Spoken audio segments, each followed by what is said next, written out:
pessoal, hoje eu vou mostrar pra vocês algumas coisinhas que meu pai comprou lá na cidade. Mas na verdade a gente só foi na intenção de comprar isso.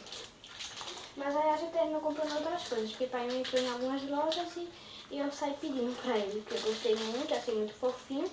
Então, a gente comprou, meu pai comprou esse chocolate, que a gente tinha a intenção de comprar isso, da Nestlé. Eu nunca comi desse não. Mas minha mãe sempre diz que é bom. Esse é o leite, ó. Tem as instruções como que esse chocolate para derreter, novas fórmulas.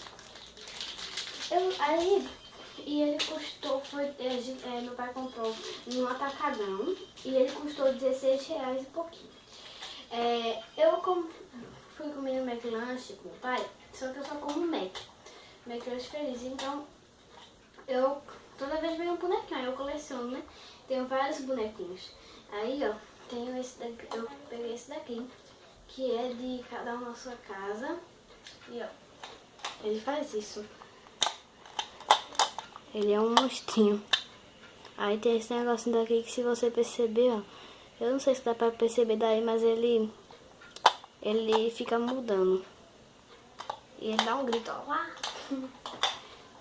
Eu também comprei essa pilha Panasonic, que meu pai comprou uma caixa que vem 8. Só que ele ficou com 4, que é pra botar nos negócios dele aí, que eu não sei o que é. E me deu 4 pro meu fã. A gente entrou no atacado dos presentes e tinha essas canetinhas, que elas são muito fofas, ó.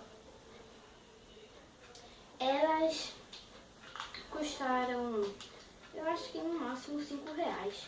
Eu não sei direito. Eu sei que foi assim, eu vi elas ali e eu disse, essas aí, eu quero elas. Aí eu peguei. Eu também comprei, que tava fazendo muito sol.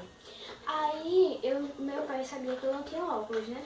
Aí como eu não tinha nenhum óculos de sol, meu pai me deu esse óculos, aqui. Sim, meu pai me deu esse óculos, que ele é muito bonito. Olha como ele é diferente, olha como ele fica em mim. Ele fica bem grande, mas eu gosto de óculos grandes. Ele custou R$14,90. Ele é rosinha e tem esse detalhezinho.